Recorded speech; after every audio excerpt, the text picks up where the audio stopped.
So excited to see you all here. This is great. Welcome to Tech Insights. You're a little bit early, so we love that. And we will get started at 1 o'clock, but thank you so much. Please tell us in the chat. My name is Mia Lodato, and I'm the co-project director for the Center on Inclusive Technology and Education Systems. And yeah, please tell us who you are. Like, we can see who you are, but please tell us where you're from and what you do. We're really excited about this. And you'll see, of course, like always, we have the QR code to the slides up on our screen right here. Plus, we have the bit.ly that we are putting in the chat. So you will have all access. Oh, Louise, I'm so excited you're here. The Director of Disability and Accessibility and the PI, Principal Investigator for CITES. We're so excited. And I love a good pun. So get it? Excited? Kelly, Joan? We got it. That's good. We do that here. All right. In a minute, we will start for sure. Oh, and there's Kelly Suiting.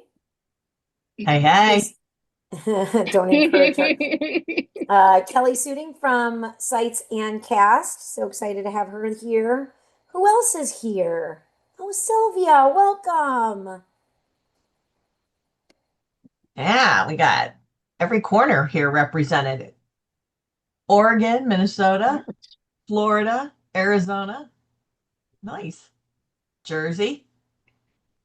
Jersey. I love it. Not even New Jersey, just Jersey. Oh, no. I used to live in Pennsylvania. It's just Jersey. I know, right?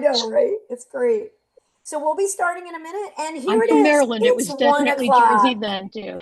Welcome, everybody. Thank you so much for being here for Tech Insights. We have a wonderful 30 minutes planned for you on the quality indicators for assistive technology services, also known as QUIET. Sometimes you hear it and you think, oh, is someone telling me to shush? But no, it stands for the quality indicators for assistive technology. And we have amazing guests with us today here, Joan Breslin Larson and Kelly Fauner. They're going to introduce themselves in a second. But if you would like to get access to the slides, we would love it if you either click that link that's in the chat there, the bit.ly /tech insights -quiet QUIAT, and then lowercase intro. And there's also a QR code on this on this slide that is here right now. So feel free to access those, and we would love it if you introduce yourself in the chat. Tell us where you're from, what you do. There's lots of people from all over. So my name is Mia Lodato, and I am the co-project director for the Center on Inclusive Technology and Education Systems. We love our acronyms here, don't we? Otherwise known as CITES. And that's where we get Tech Insights from. And I'm going to have our wonderful, esteemed guests introduce themselves. So, Joan, tell us a little bit about yourself. Hi, my name is Joan Breslin. I live and work in Minnesota. Formerly, I was the director of low incidence disabilities for the state of Minnesota Department of Education. I'm a member of the QUIET leadership team and a co-chair of the Joy Zabala Fellowship for Assistive Technology, Mentoring in AT and AIM. And then we have a special guest here today, and that is Terry Foss. I'm going to turn the camera over to her. Terry is a founding member of QUIET. Yes, I'm a founding member of QUIET from 1998. It all started at Closing the Gap that year, and we decided that we really needed to get together and figure things out for AT. We managed to find a spot in Kansas at Jane Corsten's, and the rest is history. And I'm so glad you're all here to hear all about that. And then Kelly. And hi, everybody. I'm Kelly Fauner. Before I was a member of the QUIET leadership team, I was attending trainings and at the conferences and sessions that they were doing. So I've now been a member of the leadership team for 20 years. We also have, and I'm looking at names going by. Hi, everybody. Hi to my mentor, Bill Ziegler. And there's also some other quiet leadership members. I saw Aaron's name go by. So you'll see some other people that are here joining us. So welcome, everyone. So excited to have quiet leadership here and fans of quiet. I'm a fan of quiet. The quality indicators for assistive technology, use them and frequently use the listserv. You guys are all going to find out lots about that if you don't know. And maybe you knew about like the listserv and you're in those emails, but you didn't know about all the services, right, that are there. So today you're going to learn a lot in this intro.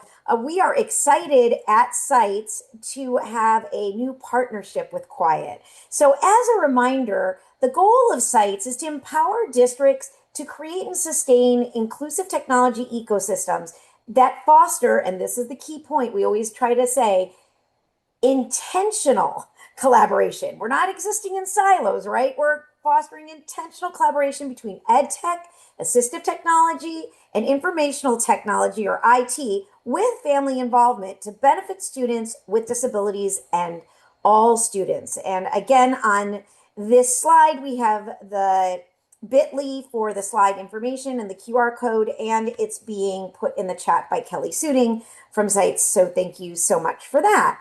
And here it is. I'm going to throw it over to Kelly to start sharing slides from her end and tell you about Quiet. All right. So I'll start off, this is Joan, start off talking about who we are, why we are quiet. We definitely are not quiet. We focus a lot on collaborative conversations. We are not pronounced quiet, though many folks think we are. Notice that it doesn't include our name there. It just says representatives of the Quiet leadership team, because we think that what we do is reflective of the work of all of us. So as Kelly mentioned, we have a lot of folks in the group participating who are members of the leadership team. So feel free to throw things into the chat and let's have a nice conversation. If you have any questions during this, please feel free to use the chat, and we'll have a conversation. Our first thing we want to talk about is, what do you really know about Quiet? Is this the first time you're hearing about us? Have you heard about Quiet, but you don't use the resources? You're on the list. Use the matrices, which are my favorite tool, or you teach others to use the Quiet resources. Go ahead and use the chat and tell us where you find yourself in this. Oh, Aaron, I'm so glad you count yourself to be a 5. That's I'd be really worried if Aaron's a member of our leadership team. I'd be worried if he didn't. So this is the first. While people are putting your numbers in, also we want to welcome some other countries. So Aaron's here; he's stationed in Germany, but we also have people here from Nigeria and India.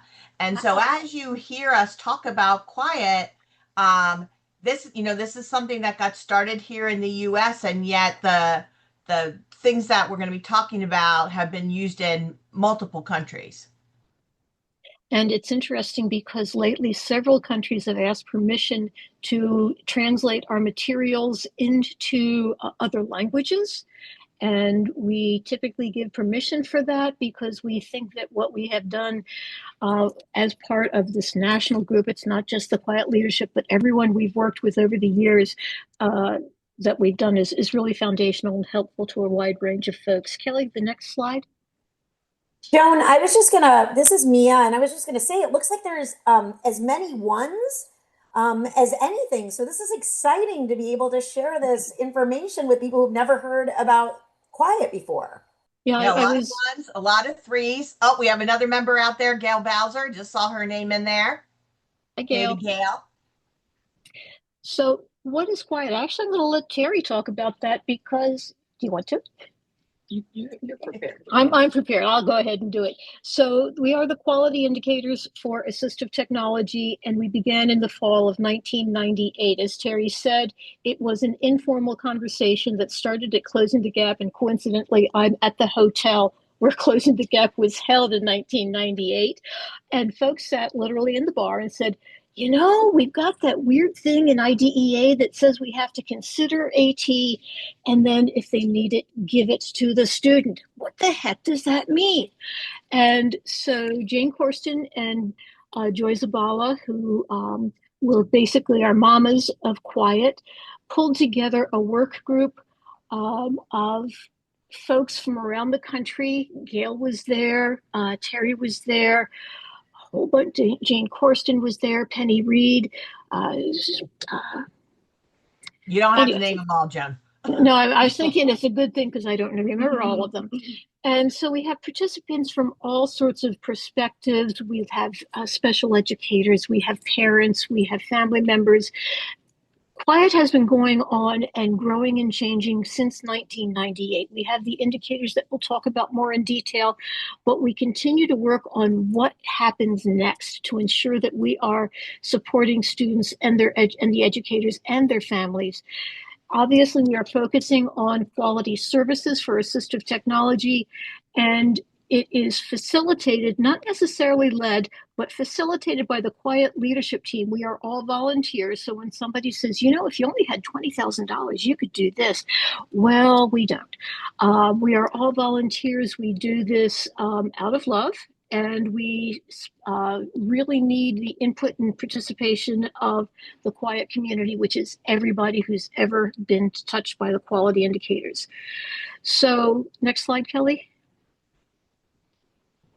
We have a vision and mission statement that we guide the improvement of AT services so that we can improve the educational participation and results for students, that we have consistency in quality services, and obviously to support the implementation of IDEA and the other legal mandates that are out there that are important to us.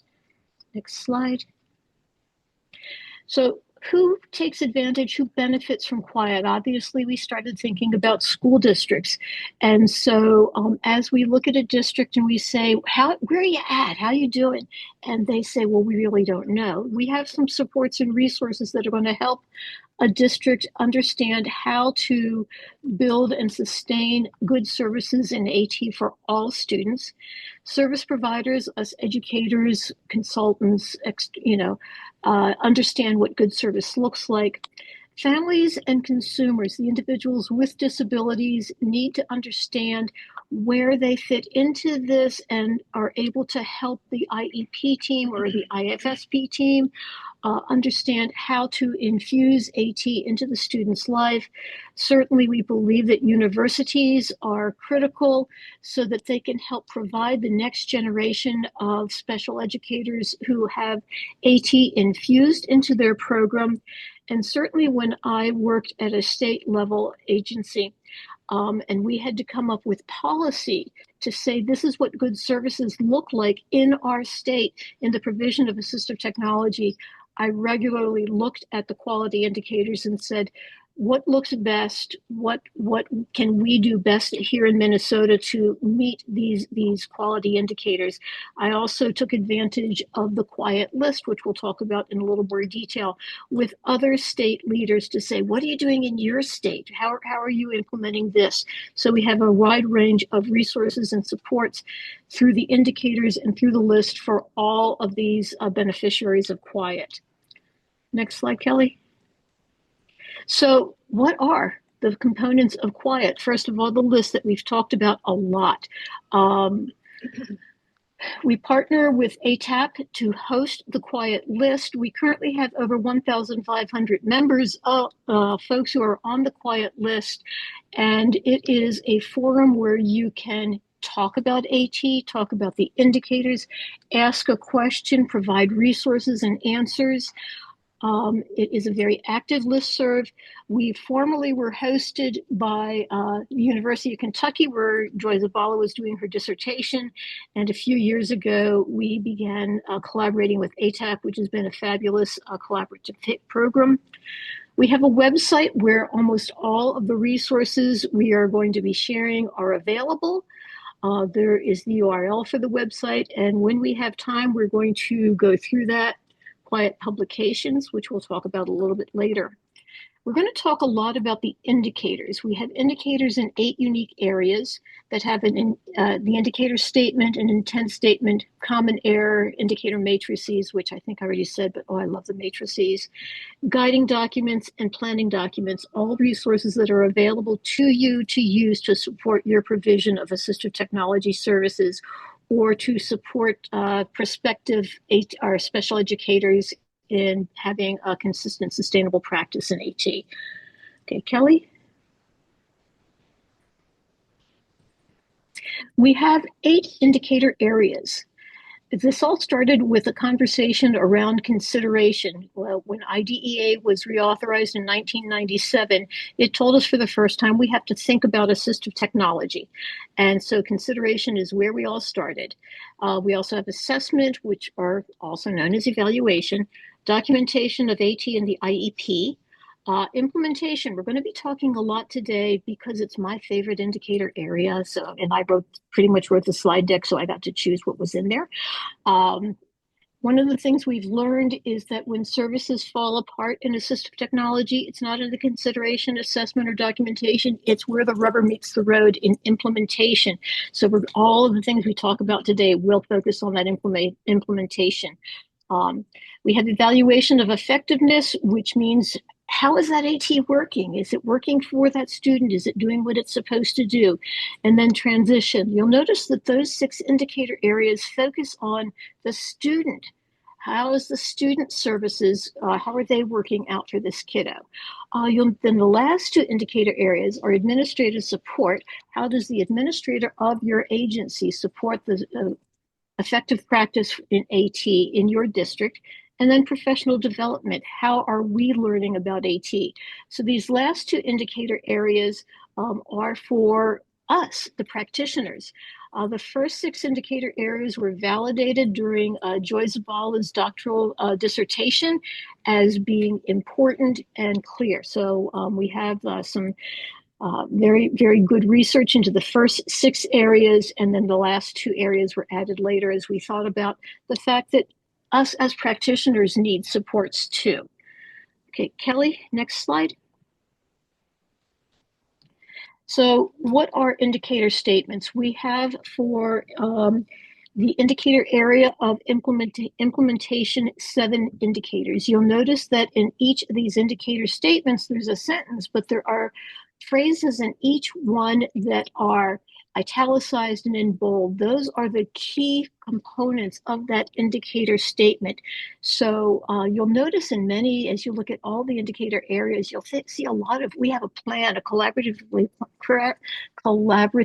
developed plan that's integrated into the curriculum and daily activities, and that folks take responsibility for the implementation of that plan. Next slide, Kelly.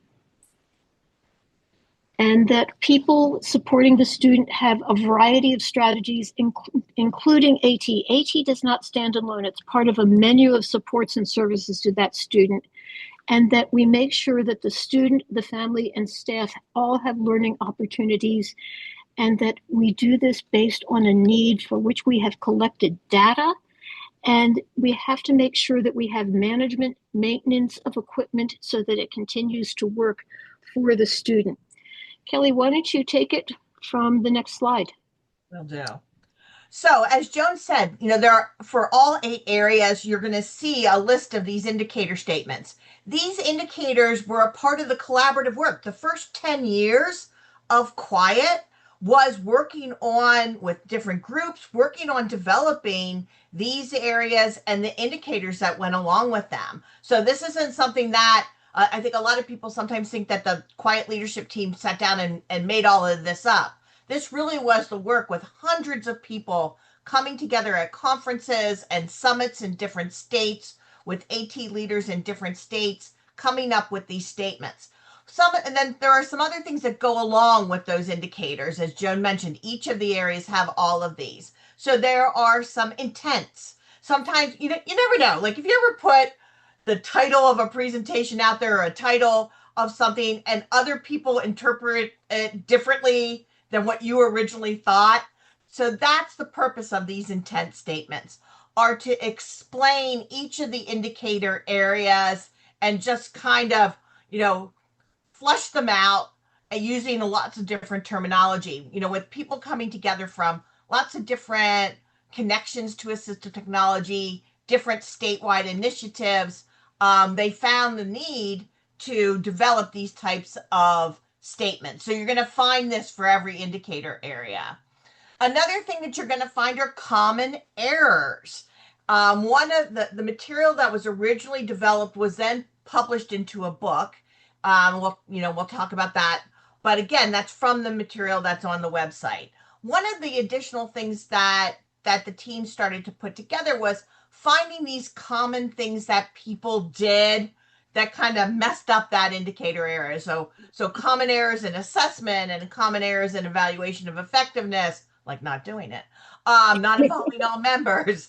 So you'll see in each of the indicator areas these common errors. I'm going to go through these quickly because I want to jump back to the website so you can see where everything is, so that where things are to download, where you can get those materials. A lot of people then develop a look at this as a self-evaluation tool. And that's where you'll hear the quiet matrices, and you'll hear people refer to these matrices. If you need support and how do I tackle all of this, these kind of guides are there in each of the areas. This is what a matrix looks like. So again, for that indicator area that Joan's focusing on with implementation, it's a big one for all of us. You'll see down the left-hand side in this matrix, the indicator. So the first one of AT implementation proceeds accordingly to collaborative developed plan. And then it's self-scoring. Now, when people use these matrices, sometimes they do them individually, sometimes they work together as a group. We've seen these matrices be used at the state level, at a district level, at an agency level, at an individual provider level. So it really can break down those different ways. And we have some examples of those, of ways in which people scored themselves and what they did as a result, because it's not just about scoring yourself, it's also about what's my plan. So the idea of using this type of a matrix where you can see where I can go from, we don't have an implementation plan, to the second level of that of individual team members may develop AT plans independently, then to start to do that collaboratively, right? And then most of the team members are working on it collaboratively.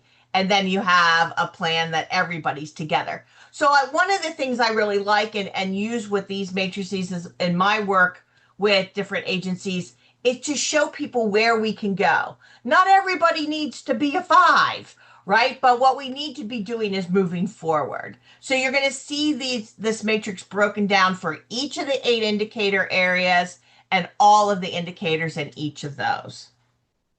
In addition, there are some guiding documents.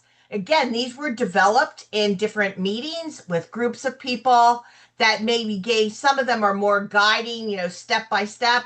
Some are more forms that you can fill out. And I'm going to do a quick jump here to the website so that we get a little view of where all of this is. So I think it's been put into the chat. Maybe somebody can put the quiet website in there again. So from the homepage, which will give you kind of current information and projects that we're working on, the second tab is the indicators and matrices.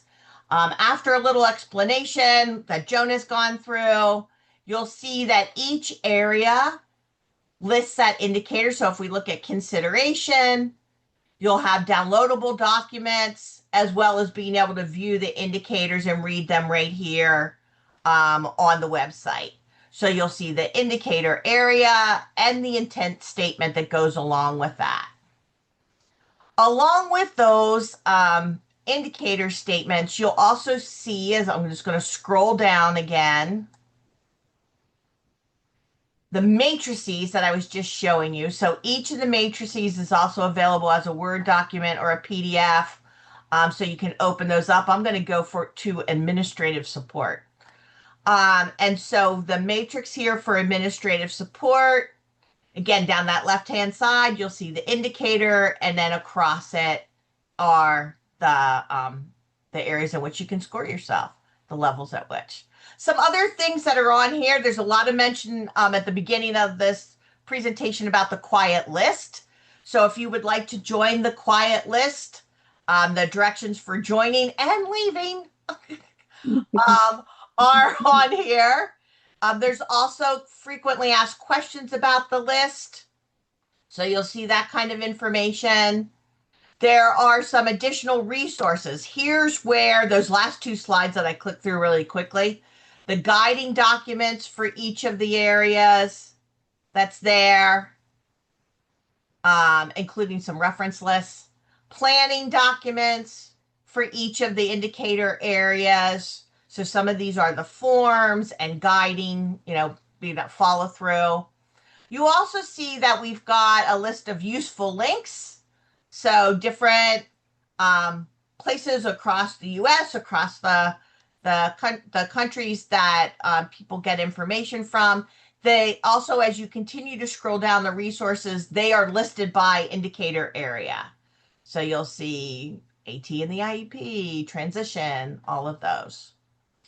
There is a resource bank where we've gathered information that people have shared on the quiet list and posted that to be made public. So you'll see that broken up into different categories.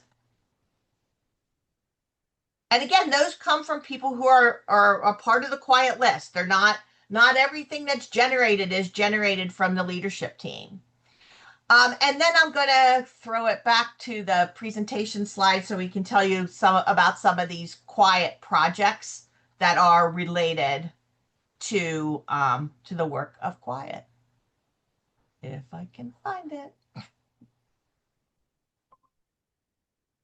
All right. And I know we're coming up on our time. I know we're going to talk really fast. Really fast. Really fast. There's a couple of things to look at. Quiet publications are, the blue book is sort of your college textbook about quality indicators. The yellow book is more like a Cliff Notes to Quiet. Those are available from Cass Publishing, but the essence of all the things included in those books are available on the website so that we ensure everyone has access to them. We've had several projects grow out of Quiet. We have the quality indicators for post-secondary. We have quality indicators for students who have 504 plans, and these are partner projects. They're not formally part of Quiet, but we have a lot of leadership from Quiet in developing those. And then, of course, there is the mentorship, the Joy Zabala Fellowship for Mentoring in AT and AIM, which is a collaborative project of Quiet, CAST, the Zabala family, and the broader AT community. We just finished accepting applications for the next class of fellows. We have one of the biggest application pools we've ever had, and it's going to be very, very exciting. I haven't seen any questions come up in the chat box, and we are very close to time, and I know that Mia wants a chance to have you all complete a survey. So if you have any questions, throw them into the chat box, and thank you so much for letting us visit with you for a while today. Oh, thank you all so much. This was such great information. And I just saw in the chat like how people were so excited. Scout just said that it was a great topic for today. And I think people are either learning more if they just knew a little bit about quiet, or they're just learning in general. So I am so excited that you all were here today to share this, and we're glad that you're coming back because we have 2 more sessions, but this is exciting, y'all. It's not just about quiet, it's all about AT, AI, and the IEP, all of those wonderful acronyms. We're going to be having AI and AT in the IEP in May. And then a follow up, we're having another website. That second part of that, webinar is going to be done in September. So it'll be a little cliffhanger and get you through the summer. So um, if you could take this really quick survey, that would really help us. And we also have the QR code here because we really want to hear, is this great? Is this information that's important to you? And what other things do you want to learn from us in your collaborative teams? We do have a question from Megan. Why do you think AT can be so confusing for educators, aside from vague language in the law? Which is a great question. Ladies? Well, one of the reasons we have the quality indicators was because there was confusion about the law. And so the indicators will help clarify some of those points. Another thing that because AT continues to grow and change. When I was a early practitioner, I had an Apple IIe computer with an adaptive firmware card with batteries. None of you have ever used that old technology, probably, maybe Gail or Kelly. Bill. So, Bill, thank you. So definitely the field has grown and changed dramatically since the earliest days. And in some ways, the nebulousness of the law is kind of good because it doesn't trap us into a corner saying this is what we must do. It talks about possibilities. And not many states require competencies for their educators and related service providers in assistive technology. So we are hoping to work with some other organizations in developing competencies, and so that we can help higher eds focus on what capacity building in AT looks like. Also, we need to engage in continuous professional development so that our skills remain as high as they can be. So it's an ever-growing field. The things that I knew, when I started this practice a long, long, long, long time ago, are no longer relevant. But I will say that the indicators continue to be foundational for all of our practice, and that's why I really like to focus on those. I think that's some good advice. Anything before, I just wanted to give you guys a second to think of any parting thoughts before we go. I am putting in the chat our bit.ly to join the sites community where we talk about AT and ed tech and infrastructure and all the things. So if you aren't a member of that, we would love for you to be to join us there. Anybody, any other parting thoughts in this last couple of seconds? Well, I just wanted to add that, in assistive technology, we get so focused on the stuff that the quiet indicators are a way to look at the services side of it, and that's just as important because it's your services that are the make or break it of the stuff, whether they're going to happen or not happen. I think that's a really good thought to end on. Thank you so much, Kelly. Thank you so much, Joan. Thank you everybody for attending. This was so exciting. Crystal put a question in the chat and we'll make sure to get that to the ladies. She said, if not available already, could a quiet Google form be made? Maybe that's something we can discuss next time and bring that back to the leadership. Have a wonderful rest of your day and happy Friday Junior, as my friend Kelly Suding says. Take care, everybody. Have a great day. Bye-bye.